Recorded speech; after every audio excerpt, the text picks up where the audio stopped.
तो लोग बड़े परेशान हो जाते हैं।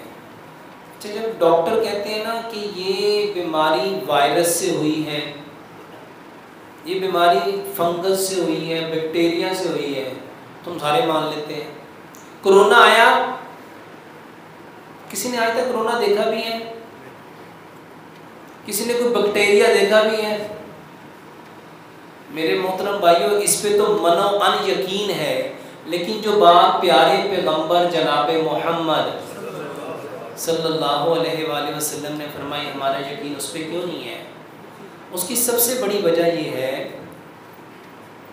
कि हमने आज तक इस्लाम को महज मस्जिद और मदरसे की चार दीवारी के अंदर तक का दीन समझा है, और बीमारियों के लिए हमने कहा वो जो अमेरिका से पढ़ के आए हैं, वो जो यूके से पढ़ के आए हैं, वो जो माशाल्लाह जिनके पास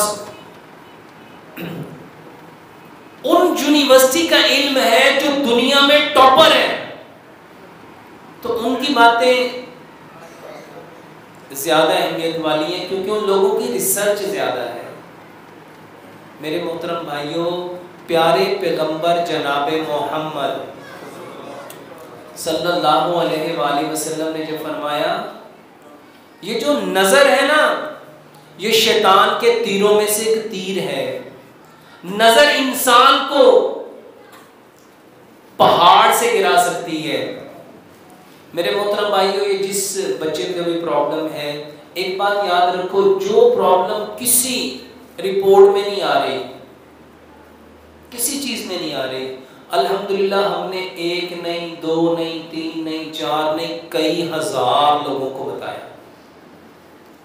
माँ बाप के वजू और गुस्ल के पानी से गुस्ल करो, माँ बाप के वजू और गुस्ल के पानी से उसको गुस्ल करो। मेरे मोहतरम भाइयों, दो बातें हैं, या तो वो ठीक हो जाएगा या नहीं होगा, तीसरी तो कोई बात नहीं।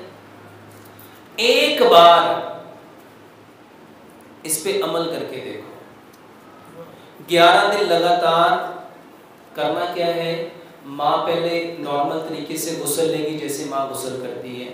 उसके बाद एक बड़े सारे टब में माँ पहले वजू करेगी और उसके बाद गुस्ल करेगी, और उसके बाद उनके जो बाप हैं वो पहले नॉर्मल तरीके से नहा लेंगे, उसके बाद वो भी वजू करेंगे और गुस्ल करेंगे। दोनों पानी को जमा कर देंगे, 21 पत्ते लेंगे बेरी के, उसको अच्छी तरह धोएंगे, इतने पानी में डालेंगे जिसमें उसके इतने बाजू डिप हो जाए, उसके अंदर डाल के 7 दफ़ा सूरत फातिहा, 7 दफ़ा आयतुल कुर्सी, 7 दफ़ा सूरत अलम नशरा और 7 दफ़ा चारों कुल पढ़ेंगे, और अव्वल आखिर 7 मरतबा दुरूद इब्राहिम पढ़ेंगे।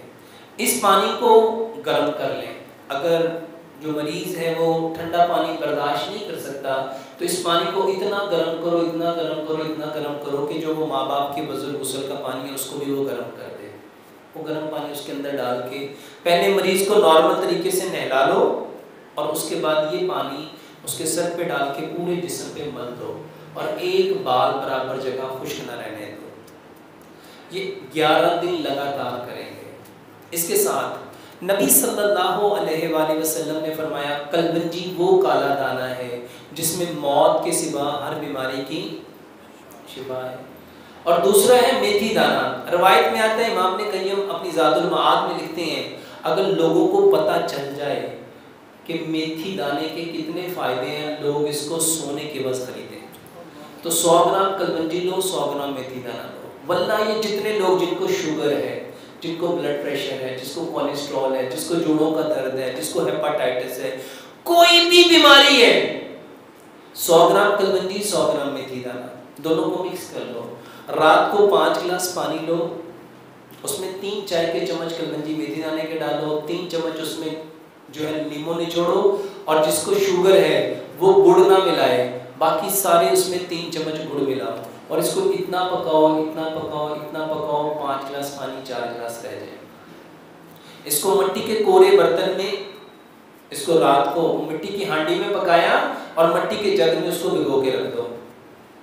सारी रात वो भिगा रहेगा तो उसकी सारी प्रॉपर्टी मिट्टी वाली हो जाएगी, उसकी जो गर्म प्रॉपर्टी है मिट्टी उसको अपने अंदर अब्जॉर्ब कर लेगी। 1.25 गिलास सुबह, 1.25 दोपहर, 1.25 शाम, खाने से आधा घंटा पहले ये पानी पिलाओ। दूसरे नंबर पे जो इसमें सवाल है, डॉक्टर ने कहा चर्बी जम गई है। मेरे मोहतरम भाइयों, आपके जिस्म में कोई गिल्टी बने, जैसे ये जिस्म में गिल्टियां बन जाती हैं, इसको लाइपोमास कहते हैं, कोई ट्यूमर बन जाए, कहीं फैट चिपक जाए, मेरे मोहतरम भाइयों उसकी सबसे बेहतरीन दवाई अदरक है। अदरक क्या है? कभी सोचो, कुरान में अल्लाह ताला ने फरमाया जब जन्नती जन्नत में जाएंगे उनको सबसे पहला जो मशरूब मिलेगा वो ज़ंजबील है। ज़ंजबील अदरक को कहते हैं। दूसरी चीज मेरे मोहतरम भाइयों, अनारदाना। ये क्या है? कुरान में अल्लाह ने फरमाया अनार को रुम्मान कहा है, और इसके बारे में अल्लाह ने फरमाया ये जन्नत के फलों में से एक फल है। खून की जितनी बीमारियां हैं वल्लाह उसकी सबसे बेहतरीन दवाई अनार है। तीसरा लहसुन। नबी सल्लल्लाहु अलैहि वसल्लम ने फरमाया अगर मैंने फरिश्तों से बात ना करनी होती मैं कभी लहसुन ना छोड़ता।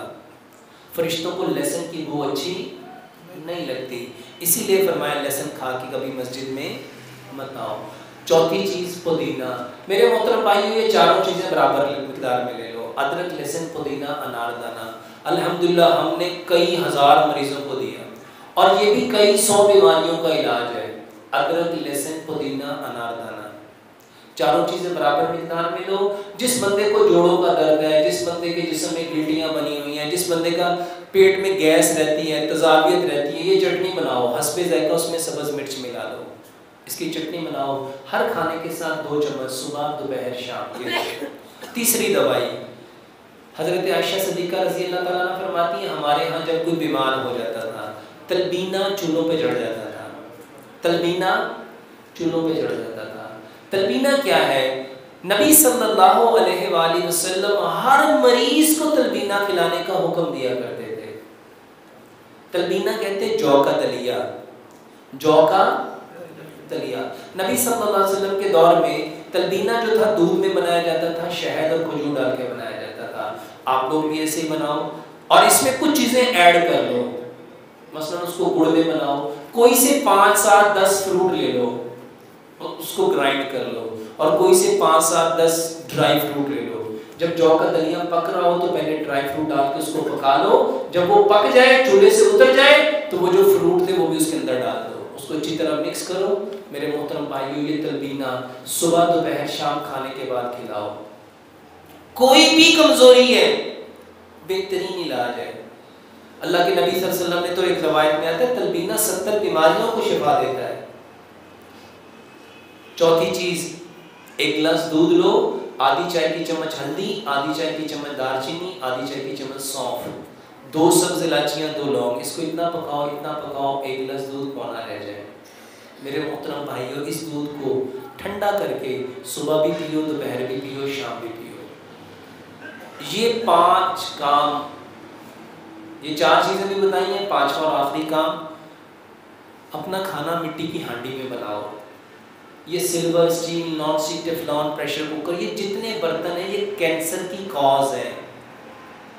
अपने बर्तन मिट्टी के, सारे कुकिंग ऑयल बंद करके सरसों के तेल में खाना बनाओ।